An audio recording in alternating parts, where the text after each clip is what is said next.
Read when.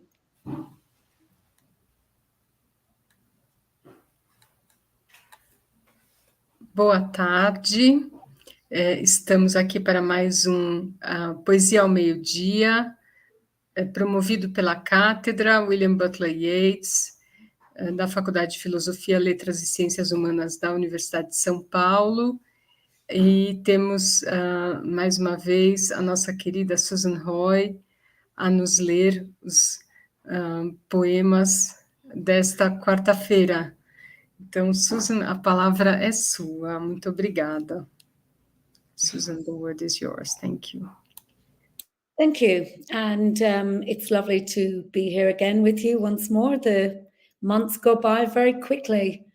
And unfortunately, I've come to my very last Wednesday here in Brasilia. Our bags are all packed, our boxes are gone, and we are leaving this beautiful country on Friday. I'm very sad to be leaving, but that's the life of a diplomat. And I guess no matter how many times we do this, it never gets any easier.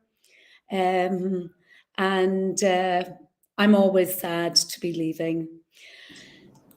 Anyway, but hopefully I hope to be able to join you from Ireland next month. And as I've really enjoyed all our sessions together, I'd like to be able to continue this experience of reading beautiful Irish poems for you, and also looking through and finding these lovely Irish poems from the amazing works that Irish poets, both old and new, have created for us all. Poetry actually is having a moment in Ireland at the moment. We've got so many new, exciting writers appearing on the scene. As you know, we're a very small nation, but our literary output is just like immense. And as I'm leaving Brazil here today, I thought I'd put together a somewhat eclectic group of poems, mostly written by Irish poems presently writing in Ireland and getting a lot of attention. But as usual, I'm going to start off with W.B. Yeats, somewhat of a sad poem, The Falling Leaves. The images of the leaves in summer falling, they symbolize the passing of our lively summer and going into a cold winter. And I guess this is just like this feeling of passing from Brazil to Ireland for me. It's like got tinged with all the sadness, as the poet expresses in this poem, you know, his dying love, the passionate affair that he's been having is over. And I guess this kind of sadness that I feel from leaving here is part of this poem. So, The Falling of the Leaves by W.B. Yeats. Autumn is over the long leaves that love us, and over the mice in the barley sheaves. Yellow the leaves of the rowan above us, and yellow the wet, wild strawberry leaves. The hour of the waning of love has beset us, and weary and worn are our sad souls now. Let us part, ere the season of passion forget us, with a kiss and a tear on thy drooping brow. So, moving on.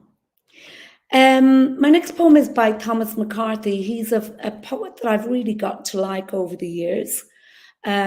He's from County Waterford, and he began to publish his poems as a young undergraduate, and he won awards at a very early age, including the Patrick Kavanagh Award when he was just 24.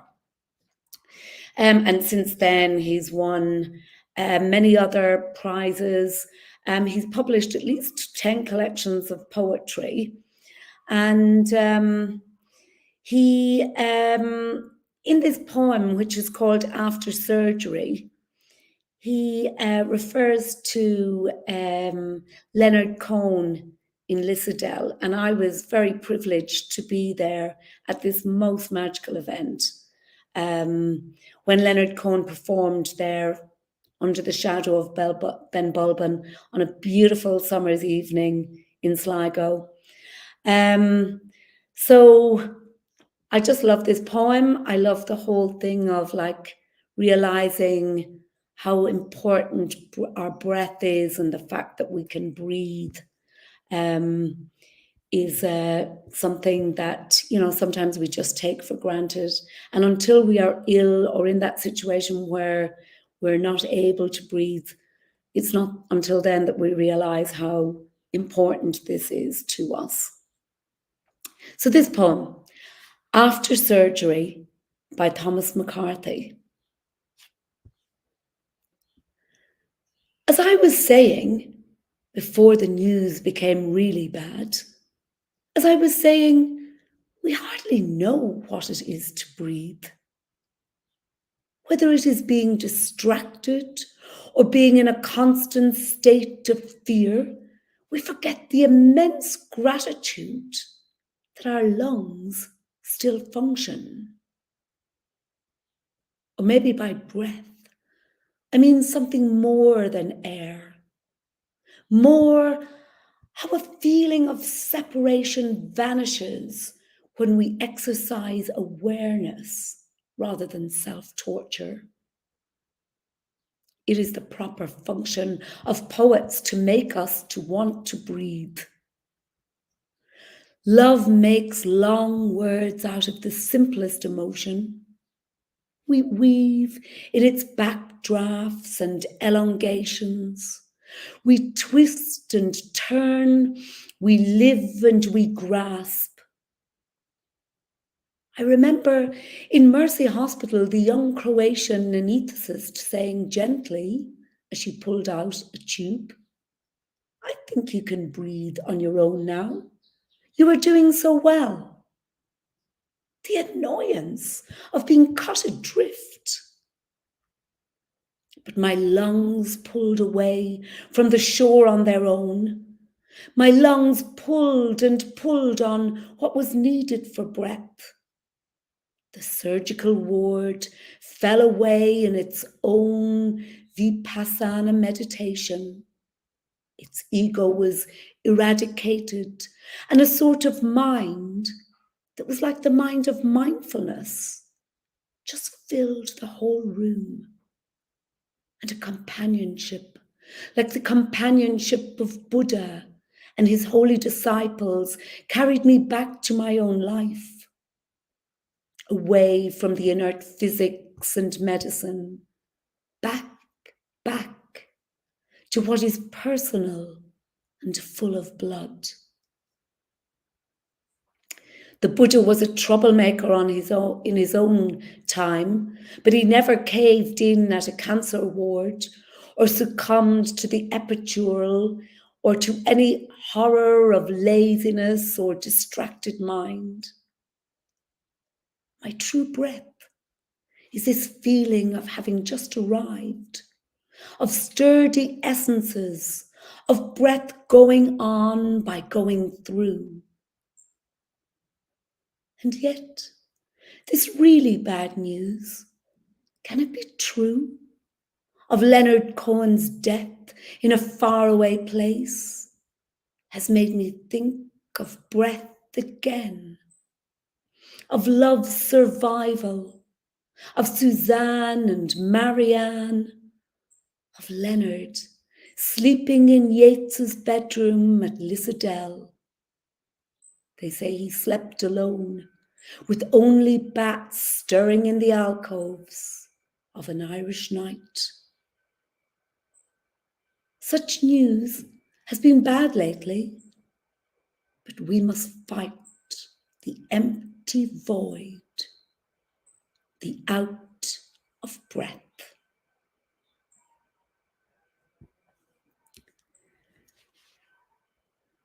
Another poet I came across, Martina Evans. She's an Irish poet, a novelist, and a teacher. And she grew up in County Cork in a country pub, which, like as many country pubs, had the shop and the petrol station. And she's the youngest of a good Irish family of 10 children. But she's the author of about 12 books of prose and poetry. And her latest collection was called American Mules, and it won the Pickett Poetry Prize in 2022, as well as being nominated as Book of the Year by the Sunday Independent and the Times Literary Supplement. So she's quite well known in Ireland, and she's currently the book's critic for the Irish Times. But I came across this lovely little poem, and I chose it because it's something my mom always said about me as I was growing up. And I guess when I read Martina's poem called Hard on Shoes, it struck a chord. Hard on Shoes by Martina Evans. Mammy examined my run-down heels, said I was hard on shoes, and it was true. I threw myself hard into everything. My biro indented the page. My eraser rubbed holes in my copybook, the page lit up by the master's absent eye, staring through at me before he ran for the stick.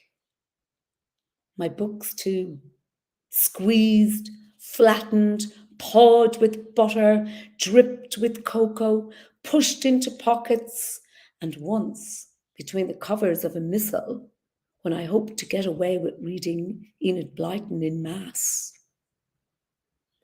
Animal Farm, left after the picnic at the Mass Rock, drenched by rain, ruffled by the wind, swollen like my feet inside the oven of the kitchen range in Burnford. I didn't notice my shoes burning, turning the pages.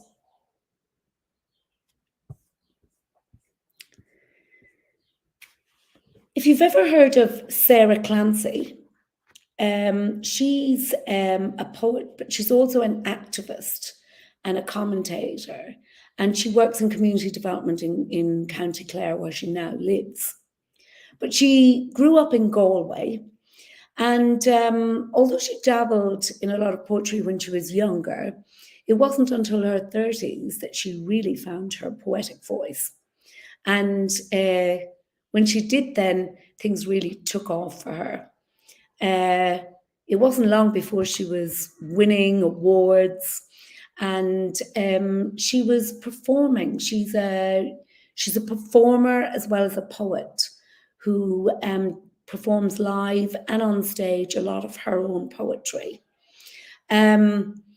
She has also released 3 separate poetry collections, but she is very concerned with this world of social justice, both through academia and through community organising and campaigning. And this is a wonderful poem of hers, which she calls Hippie, Get a Job. And it's about the feeling of when you're out on the street campaigning and trying your best to gain recognition for something that's very close to your heart, and somebody looks at you and they're just about to say to you, hippie, get a job, or what are you doing out there, or whatever. And the feelings that brings in when you know that's not true, that you're just doing something for perhaps an underprivileged community, or justice for something that needs to be looked at within our society.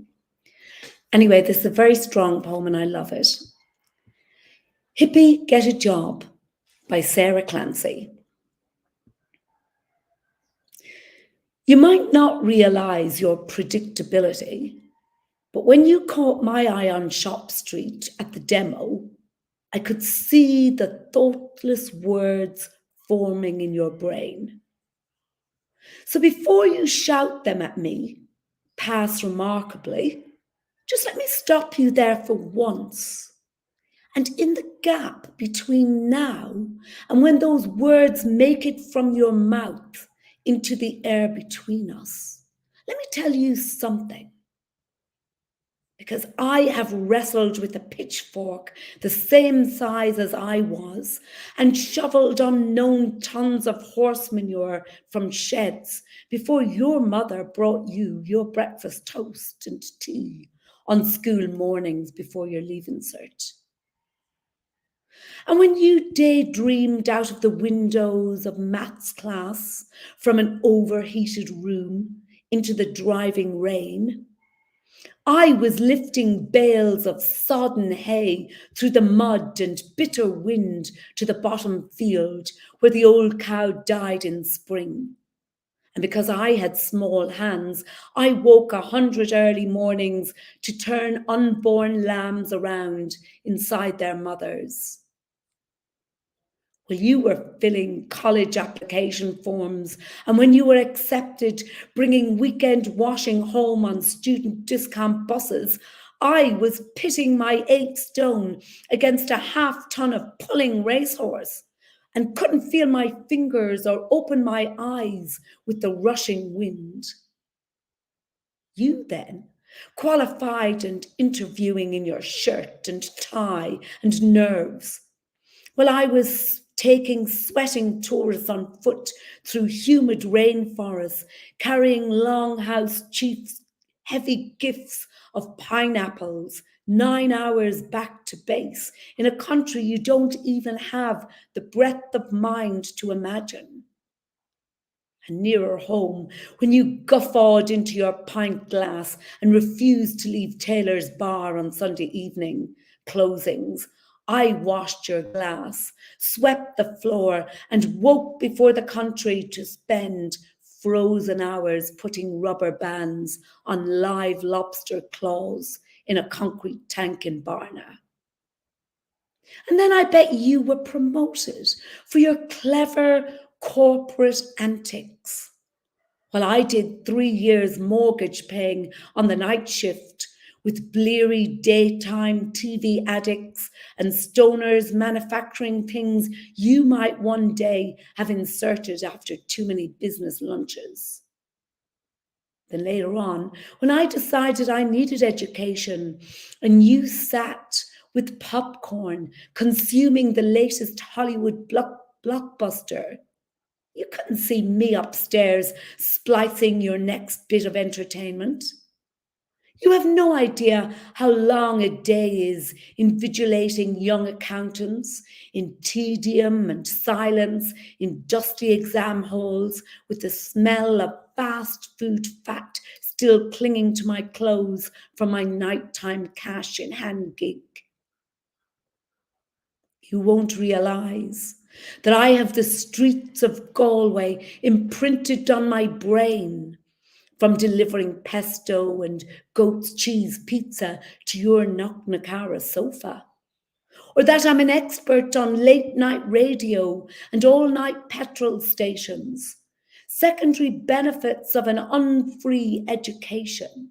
And now and here, when I've finally got myself some work I think has merit, and I choose to use this day off working to defend the rights of others, don't be surprised at all at how quickly I abandon my principles of non-violence and use this placard on you as a weapon if you say what you are thinking.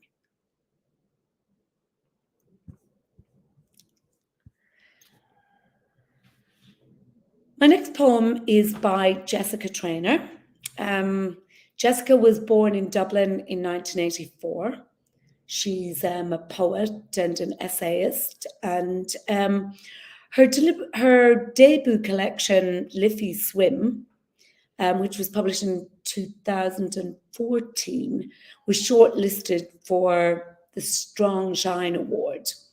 And it was actually named one of the best poetry debuts of the past 5 years during that time.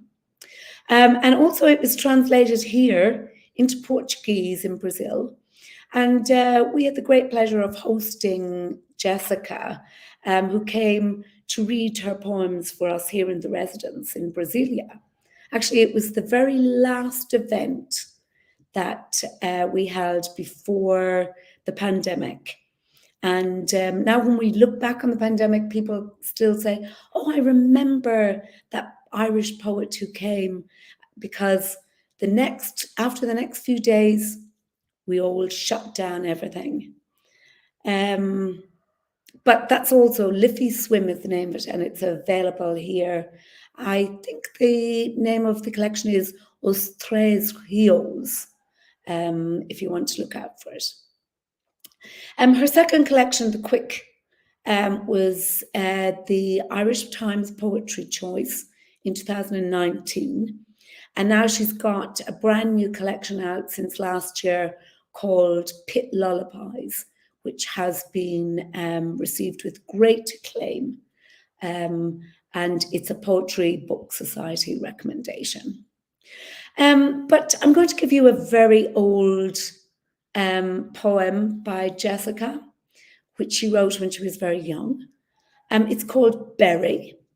And I love the way she remembers her grandmother and her grandmother's slight token snobbery about the way that you pronounce the word berry, as the berry of the poem is a beret, a French beret, a type of hat, but Irish people say berry. Berry by Jessica Traynor. My grandmother looked down on women who called them berries, threw strained upward glances as we searched the shops for one the day my granddad died. A funeral without a hat? In her mind, all 90 years of her were still wrapped in that slender body from the photo on Howth Head. A spill of curls falling from the beret she wore at just the right angle that made the hat speak volumes, suggesting, as it did, one raised eyebrow. And in the orange light of the haberdashers, she pronounced the word as if holding a single snowflake in her mouth.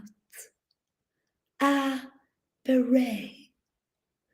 Do you have a beret? While the shopkeeper rifled through a sale item basket until miraculously it appeared. Cashmere, fledgling soft, to perch on her white hair, like some dark protecting bird. There's your berry. And on this day, she allows the slip to go unmentioned as we fuss about her and another language that once sounded falls silent.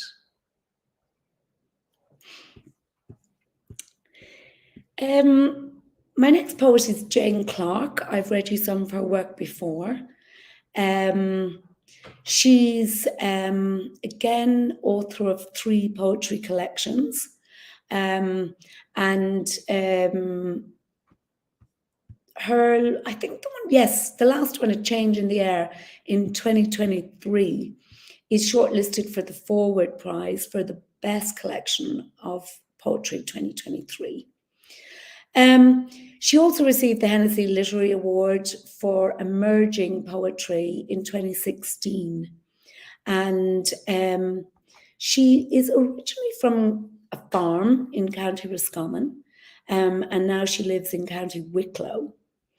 But I love this poem of hers called All the Horses She's Ever Loved. It's a poem for her mother, who had great fondness for horses. All the Horses She Ever Loved by Jane Clark. All the horses she ever loved gather round my mother's bed. Bess, from Abergavenny, would leap any fence for the company of cows. Fred would let himself out of the table and lift his head collar off the peg. Rory stomped into the kitchen one evening and devoured a loaf of oven-warm bread. Only yesterday, she and her sisters were in a trap on the way to school with the pony that yearned to race the train. He galloped the long bog road from Ballymoe, and not even her father, holding the reins, could slow him. Now, Sunday morning, she's with her brother in the haggard, pitching hay from a rick. Before the church bell rings in the village, the cattle must be fed. They build a load, tie it with the ropes, and heel up the shafts to back in the Clydesdale by the bridle. At first she frets about steering Jack as he pulls the cart, swaying up the narrow lane and through the gateway. But horses have more gumption than any of us, she says.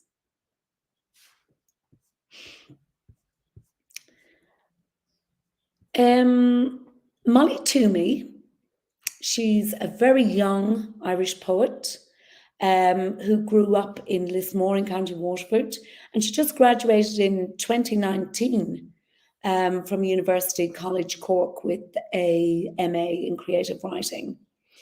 And her very first collection, Among Vultures, was published just last year, 2022. And straight away it won the Southward Debut Collection Poetry Award. It was shortlisted for the Seamus Heaney Poetry Prize for the Best First Collection. And it was Book of the Year for the Irish Times. So she is very much an up-and-coming and amazing poet. She has also just been nominated for, or she has just actually been declared the recipient of the 2023 Ireland Chair of Poetry Bursary. She was nominated by the Professor of Poetry, Paul Muldoon, and she's very excited at taking up this position. And I want to give you this, I suppose, very sad but like poignant poem, which is called Series by Molly Toomey. I was 16 when I felt you kick, tried hangers, scalding water, the spoke of a bicycle wheel. You shrieked, howled, wept in that tooth-marked cot with mould like a claw. I told mothers at the playground I was a sitter, postman that my husband will be back later. At dusk, I'd play the video of your birth in reverse. Blood and afterbirth filling me back up. Once, I left you on the steps of the church and ran back 3 minutes later, convinced that there were bruises like berries squished under your skin. I wanted some physical thing to hate myself for. At 12, you pierced your navel with a safety pin. My fingers itched to wring your throat, but wipe that seed of blood. Now, as I got your room for drugs, I find job specs, CVs, a photo on your dresser of us on the swings. me pushing you away and pulling you back in.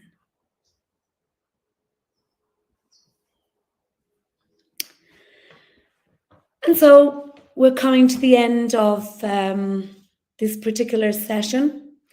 I want to leave you today with a very special poetry film by the poet Pat Boran.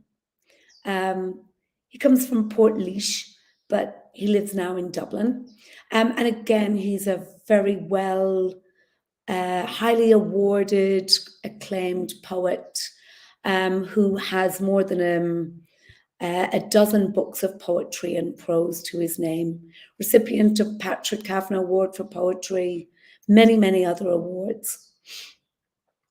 But in 2020, he started to make what he called poetry films. And they're very, very interesting. It's his poetry put to music and also evoking his poetry. The images that he selects are very poetic in themselves. And these films have been selected for online and traditional film festivals in more than 10 countries to date. So I had the great pleasure of contacting Pat, and he was more than delighted to allow me to share some of these beautiful pieces with you. When I looked through his films, this particular piece called Building the Ark really drew me in.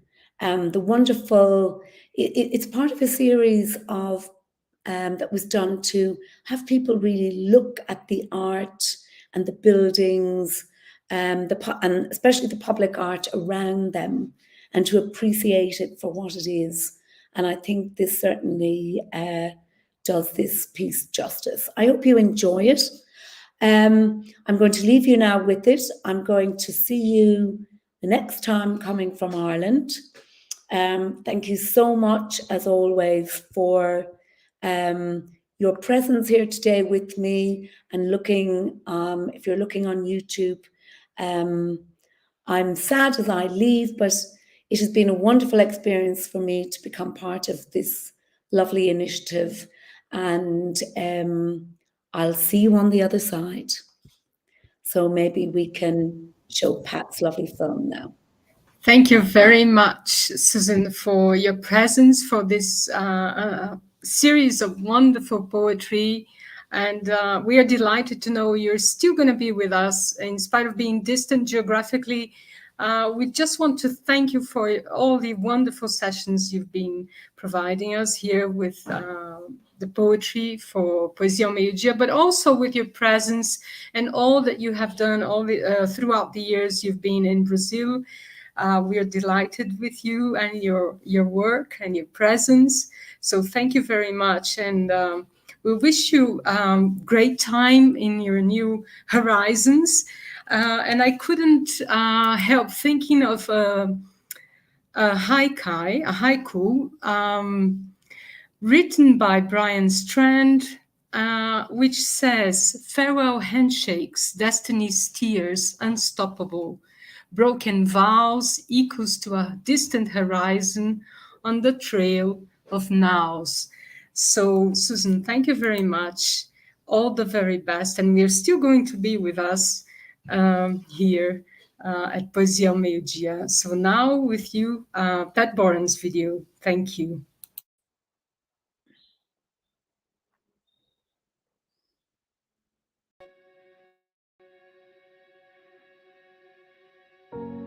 As a child, every time it rained for long enough, I used to wonder if the time had come to take up tools and venture out into my father's shed to build the ark.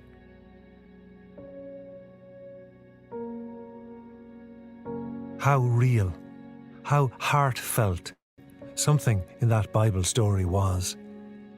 Old Noah in terror of destruction, for days and nights on end, down on his knees, the waters rising in all direction. And those innocent beasts, hoping they might yet become his friends, lining up obediently in pairs, as if that might yet make all the difference, as if that might help them stand out from the rest.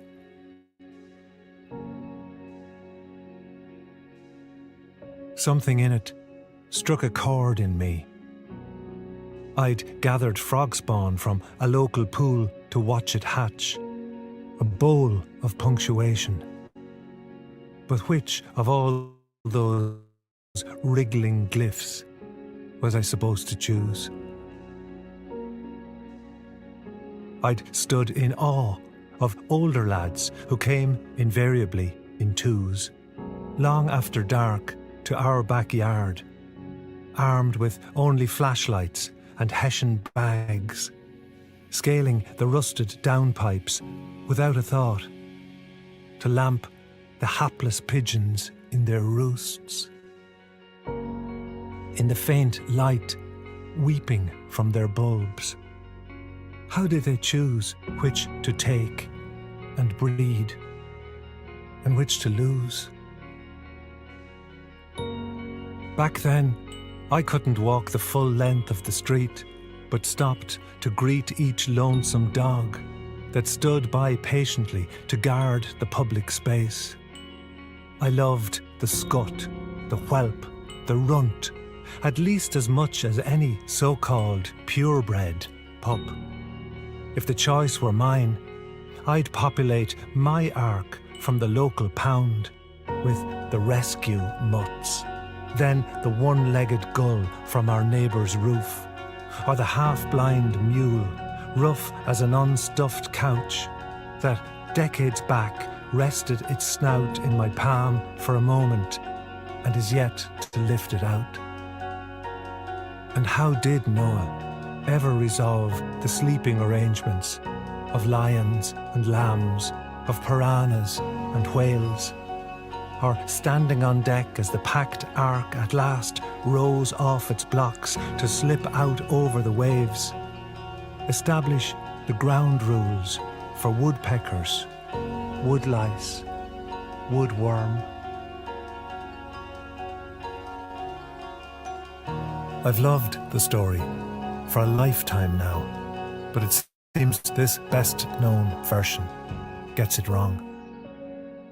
It's not that Noah saves the animals, but that the animals, as ever, save the man.